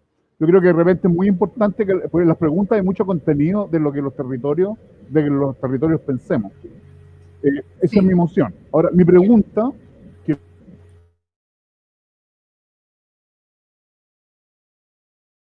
Cucho, estás muteado. Estás muteado, Cucho. ¿Ahora? Sí. Ahora ya, sí. Bueno, decía que tiré mi pregunta en el chat porque Pablo parece que de repente tiene problemas de audio. Pero básicamente lo que a mí me interesa, bueno, entre paréntesis me ha parecido fantástica el foro, o sea, tanto desde el punto de vista de lo que han dicho, los foros panelistas, no sé cómo diablos se llaman, y como con la asistencia, que es como me tiene muy impresionado. Pero a mí varios han planteado un poco, o han rozado, se han metido más o menos en el tema que me interesa. El tema que me interesa a mí es el papel de los territorios, que el papel que los territorios tenemos en el tema de la salud. Para mí eso es re importante. Me interesa saber cuál es la opinión que tienen ustedes o que tienen que tenemos todos en el fondo sobre el papel que podemos jugar, porque obviamente que esta historia de la pandemia, el problema de la salud nos ha tocado directamente. Es decir, en los chats, por ejemplo, de las torres o con los vecinos, etcétera, siempre surge el problema que hay enfermos, que hay esto, que las vacunas, que entonces nosotros tenemos un papel, yo creo que no es solo en el opinar en relación a cuáles son las soluciones macro, que son estas soluciones que, bueno, a grandes, viene esta vieja frase que a grandes males, grandes soluciones. Obviamente que hay que resolver cuestiones como tremendamente globales, tremendamente totalitarias y teniendo en cuenta una gran cantidad de cosas. Pero también como en el mundo micro, en el mundo pequeño de las hormiguitas que nosotros somos, suceden muchas cosas que cambian radicalmente a veces la vida social. Entonces, mi pregunta va por ahí, por saber la opinión de ustedes en relación al papel que podríamos tener los territorios en nuestra práctica política y organizativa, y especialmente enfocado en los temas relacionados con el gobierno municipal y con la nueva constitución. Eso.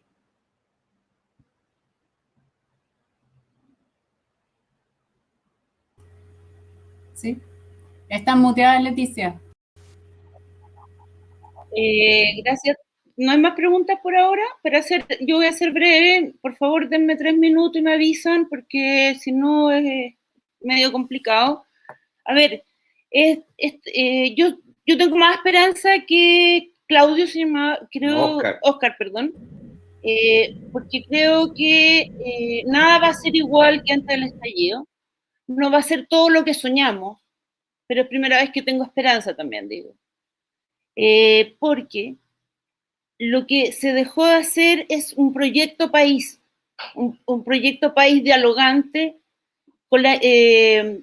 Hubo con el estallido un desplome de lo institucional, desconfianza en las instituciones políticas, jurídicas, a todo nivel, a todo nivel. Por lo tanto, cuando algo se destruye, posibilita reconstrucciones diferentes. Entonces, yo no me imagino hoy en día la humanidad sin estructuras. Yo soy media anarquista, pero sé que eso es un proceso evolutivo. Por lo tanto, frente a la pregunta que creo que hicieron inicialmente, ¿cómo hacer esto? Esto es un proceso largo. Los procesos constituyentes son 4 años, 5 años, para que logren construir, armar trama social, educación. La gente, a raíz del estallido, compra la Constitución, se empiezan a motivar. Por lo tanto, lo que yo creo que hay que hacer es tener un Estado garante para dejar la sobrevivencia atrás y que podamos empezar a vivir.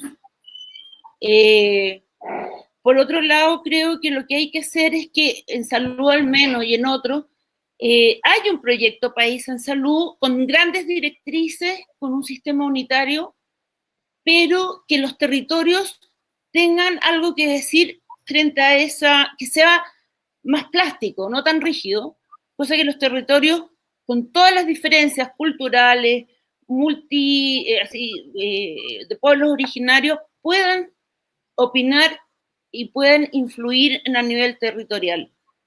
Es así como me interesó a mí en Providencia, desde Cabildo de Asamblea, decir, bueno, este municipio tiene un montón de posibilidades y desde ahí, del trabajo territorial, creo que los concejales han sido unos sillones que se han ido a calentar una vez a la semana con poca conexión con los territorios y ahí quiero nombrar la lista de las asambleas y cabildos, que somos 6 candidatos y paritarios.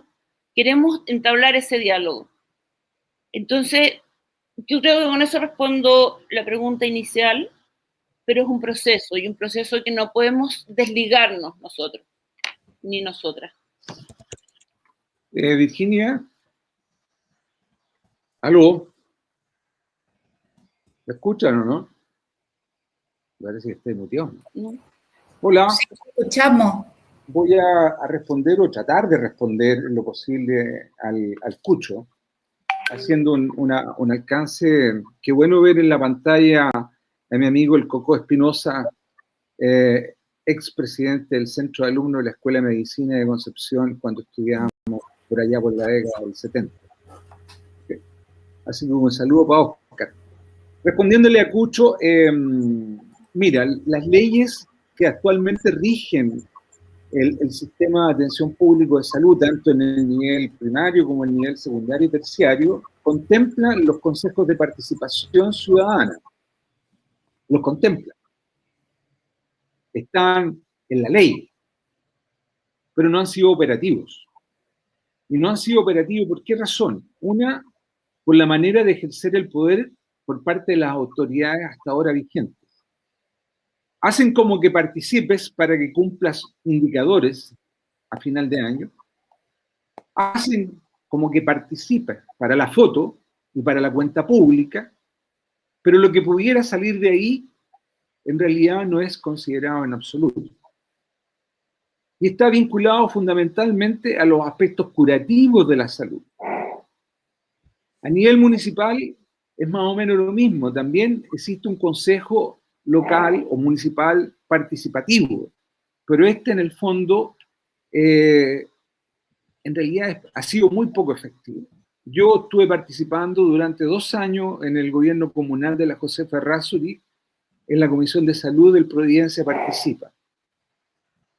Yo diría que una de las cosas débiles, obviamente, fue la estructura organizacional del gobierno comunal de la Josefa y la gente que trabajó con ella. Yo creo que fueron muy débiles técnicamente y políticamente, pero también hubo mucha debilidad por parte de la comunidad.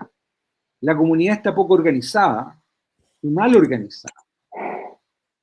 Yo creo que la única manera, yo soy un convencido que la comunidad tiene que participar en la elaboración de las políticas públicas, tanto a nivel nacional como a nivel micro, es decir, a nivel comunal.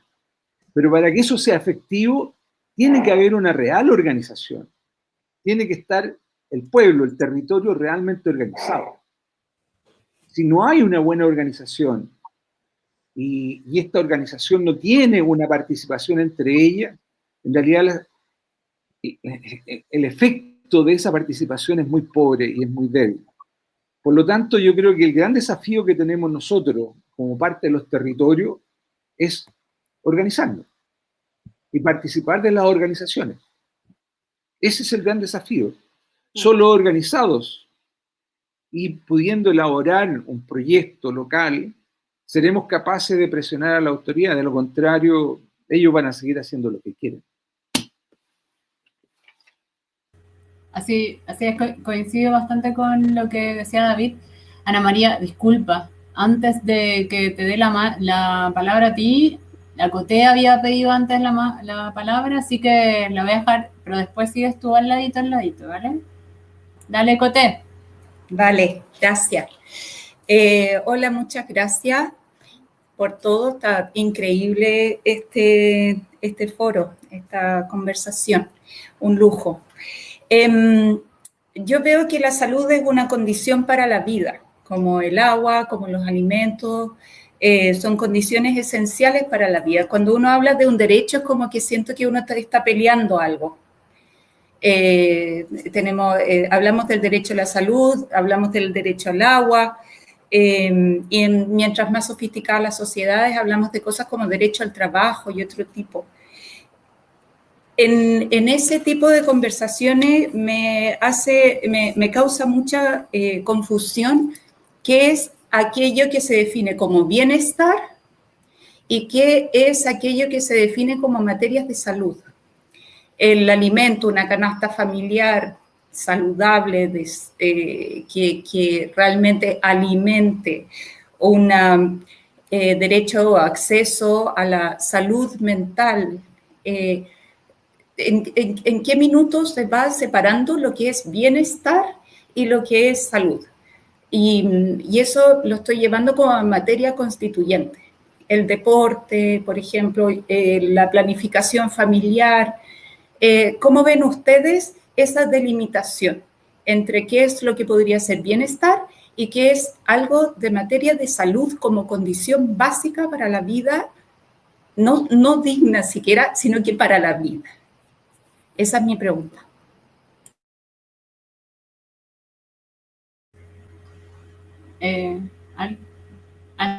¿Alguien quiere? Sí, la Anita quizás La que... Anita es la más invitada. Sí, Anita, yo creo. Vamos, Anita. Sí, puedo responder esta pregunta, pero quería como decir varias cosas que han planteado, ¿no? Como me gusta mucho también Ehrenberg Leti, que habla de la fatiga de ser uno mismo. Y creo que hay que estar advertido que los discursos de poder finalmente generan los efectos que nombran, ¿no? O sea, a mí me parece que hay algo ahí en el discurso que hay que tomar en cuenta y hay que dejarse enseñar por lo que nos enseñó, digamos, el estallido, ¿no? De que efectivamente si es que sacamos la voz y nos responsabilizamos políticamente de nuestra posición como ciudadanos, digamos, que un poco le contaba Claudio a propósito del cabildo, del trabajo que se hace en el cabildo, es la única manera donde podemos organizarnos y hacer fuerza, porque yo creo que hay una cuestión estructural, digamos, del poder que efectivamente no vamos a derrocar, digamos, ¿sí? O sea, creo, ahí estoy de acuerdo con lo que plantea Óscar, digamos, que a veces pasa, lo conversábamos en el chat del Cabildo la otra vez, como una cierta desazón, o más bien como, ¿cómo decirlo?, como desesperanza de lo que podemos hacer, ¿sí? Pero yo creo que sí, que efectivamente salimos de lo adormecido que nos tenía el sistema. Uh-huh. Y que en eso yo creo que podemos como aprender, digamos, que efectivamente el lazo con el otro, ¿sí? Que es una condición, digamos, necesaria para efectivamente tener bienestar, para tener salud, digamos, ¿sí? Es poder como traspasar algo que tiene que ver justamente con lo que constituye el sujeto, digamos, ¿no? Que el otro, finalmente, aparece como amenazante siempre, ¿sí? Entonces, por eso hay tanta polaridad, creo yo. Ahora, respecto de lo que planteaba la María José, parece, ¿no? ¿Era la Cote? ¿Sí? Sí, Coté, sí. A mí me parece que es bienestar. No sé si es algo que podemos universalizar, ¿sí? Yo creo que hay que dar derecho a que cada uno pueda decir qué es lo que es bienestar, ¿sí? Justamente, ¿por qué? Porque cuando yo hablaba un poco de esto de las clasificaciones, o hablaba de este empuje al exitismo, el empuje a la felicidad, o sea, vimos como millones de tips, digamos, para pasar la pandemia, ¿no? Como desde el TikTok hasta el pan masa madre, hasta no sé qué cuestión. Y que hay que tener ojo que cuando los dispositivos psicoterapéuticos, por ejemplo, se pueden volver en un dispositivo de control social, ¿sí? Entonces, como que hay un espacio que tiene que ver con el territorio, tiene que ver con la comunidad, con lo que nosotros podemos definir, qué es el bienestar para nosotros, y otra cosa es la política pública, ¿sí? Que tienen que estar de alguna manera en cierto diálogo, por supuesto, pero no nos podemos dejar atrapar todo, digamos, como gobernar completamente, digamos, por lo que es una política pública, ¿sí? Eso quería decir. Hay una manito levantada. Eduardo pidió la palabra, así que tómala nomás, Eduardo. Desmutéate. Si quieres, enciende tu cámara. ¿Eduardo? No. Parece que no. ¿Alguien más quiere hacer una intervención? ¿Qué habla ahora?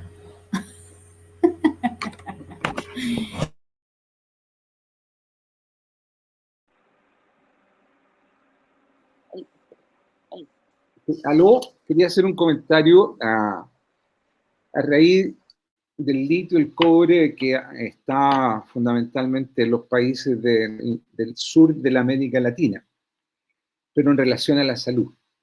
Dado que aparentemente hay gente que está también desde otros países escuchando este foro.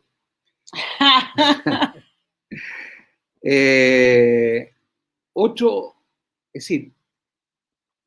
habría sido el gallo que nos cantara o que nos hubiera cantado si América Latina se hubiera enfrentado a esta pandemia de manera integrada. Yo lo he planteado en algunos otros lugares. En algún momento Chile tuvo la posibilidad y tenía la capacidad de fabricar vacunas. La perdimos. Sin embargo, hay un país que es chiquitito, que se llama Cuba, y que tiene una capacidad y una tecnología que ya la quisieran muchos otros países. Entonces nosotros, los países latinoamericanos, deberíamos haber estado unidos y haber entregado recursos a Cuba para que hubiera fabricado no las 100 millones de vacunas que tiene programadas fabricar y que la va a distribuir entre su pueblo y otros con los cuales va a solidarizar, sino que haberlo enfrentado toda América Latina con ese proveedor de vacuna y nos habría salido mucho más barato y políticamente habría sido maravilloso. Ahora, lo digo esto porque Chile, por más que vacuna a su población, que tengamos el 80% vacunado con la inmunidad de rebaño que se supone que deberíamos tener, no sacamos nada si a Argentina no le va bien, si al Uruguay le va mal, si a Brasil le sigue yendo tan mal como está, si al Perú le sigue yendo mal. Es decir, para que nosotros podamos salir adelante, tiene que salir el mundo adelante, y particularmente América del Sur, bueno, y América en general. Pero los gobiernos no han dado el ancho. Los gobiernos no han dado el ancho, y en realidad no cabe la menor duda, a mí, porque a mí no me cabe la menor duda, que es esto un coletazo y una secuela del modelo neoliberal que divide para gobernar. Esos son gobiernos corporativos transnacionales que dirigen el mundo, pero que requieren de que nosotros estemos divididos para poder hacer sus grandes negocios. Así como deberíamos unirnos para explotar el cobre y el litio, hoy día deberíamos haber estado unidos para haber enfrentado esta pandemia. Ya no ocurrió. Ya no ocurrió. Va a ser difícil que ocurra. Pero yo creo que es lamentable porque no vamos a salir de la pandemia solos. No podemos ser una isla. En ese sentido creo que, a nivel del mundo en realidad nadie habla de África, nadie habla de los países esos ya que están como, parece condenados a desaparecer, lo cual indudablemente no puede ser aceptado de buenas a primeras. Pero eso habla de la necesidad que los constituyentes, cuando vayan a discutir cómo deben ser los cambios, no solo en salud, uno de los valores en los que deben sustentarse los cambios es la solidaridad.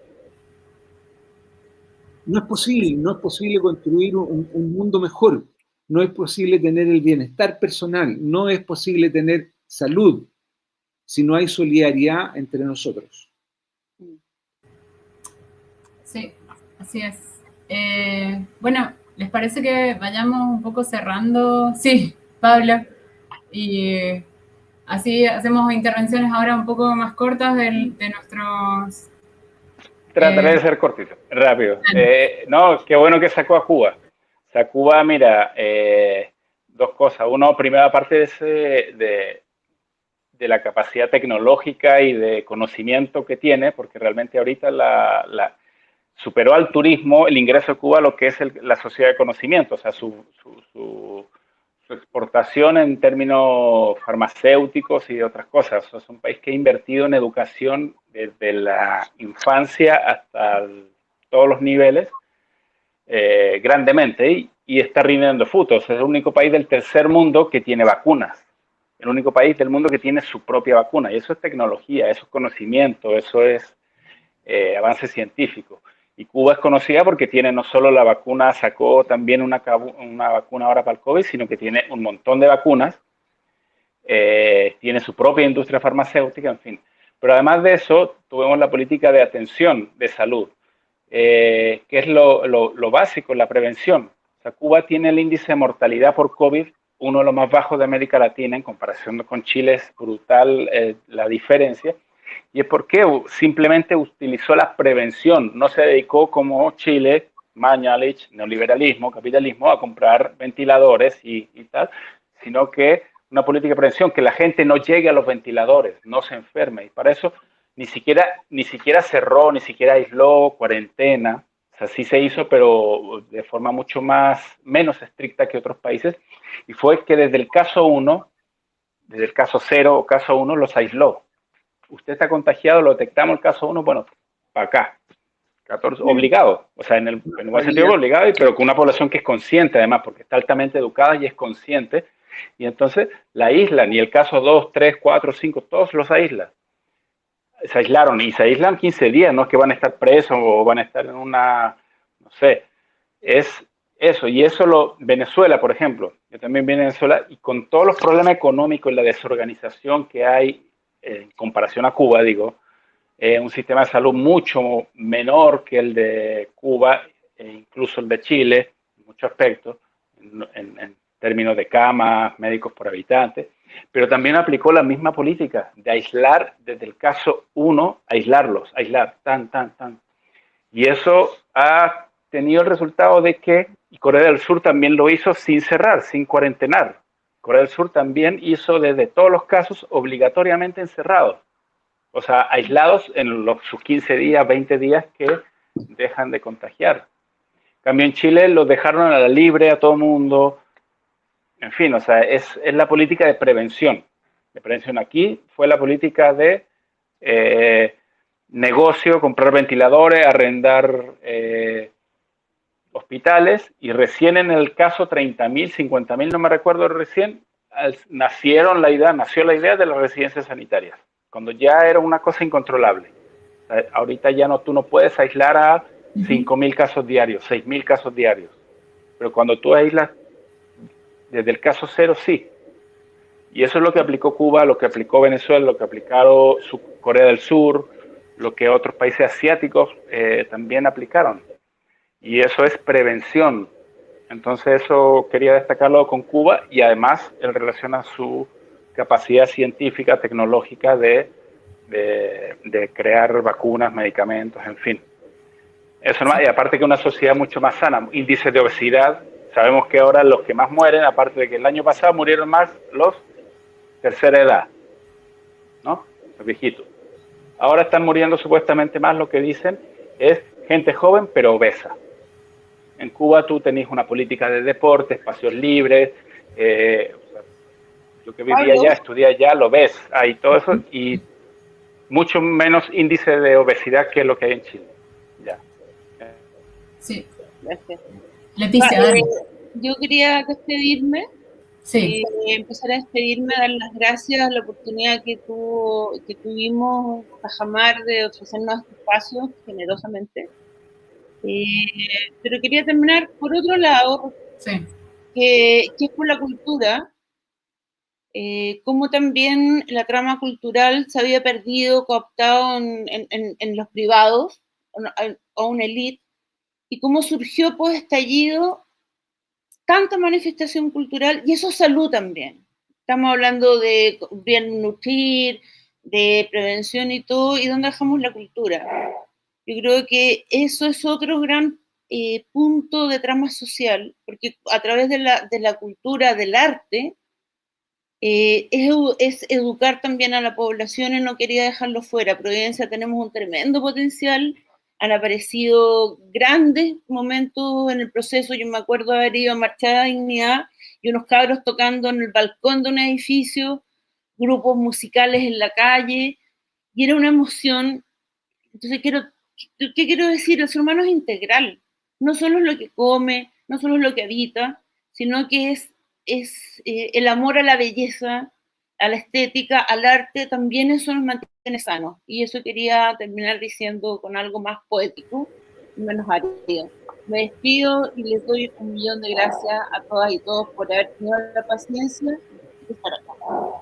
No, muchas gracias a ustedes. Yo también quisiera despedirme y decir y reconocer públicamente que he quedado gratamente impresionado de una de las contertulias y de su capacidad intelectual, que está lamentablemente enferma y que tose de vez en cuando, pero indudablemente me encantó. Siendo un participante, me encantó, le quiero decir públicamente que no soy del área de la salud mental, pero me pareció que mis intervenciones fueron fantásticas. Y agradecer al Cabildo de Tajamar, donde hay algunas amistades por ahí que están medias perdidas, pero que todavía existen por ahí, que la posibilidad que nos dio de poder conversar de lo que nosotros sabemos, no totalmente, pero de lo que algo nos ha tocado vivir a lo largo de todo este tiempo que llevamos trabajando en los hospitales públicos particularmente. Así que cuando quieran, invítenme, no, estoy dispuesto. Invitadísimo.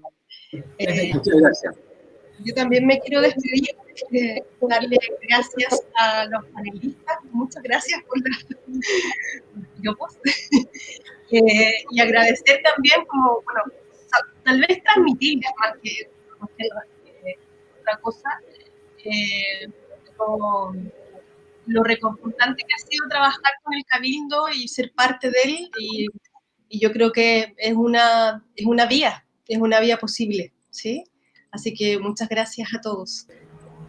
Excelente. Muchas gracias, Pablo, David, Leticia y Ana María. Un gustazo ha sido tenerles. Esperamos que la próxima sea presencial. Sí, sin COVID. Sin COVID, por favor. Sí. Así que muy, en nombre de Cabildo, muy agradecida por vuestra participación, por la disposición. Eso siempre se agradece muchísimo. Así que muy agradecidas en nombre de todas. Chao, Leti.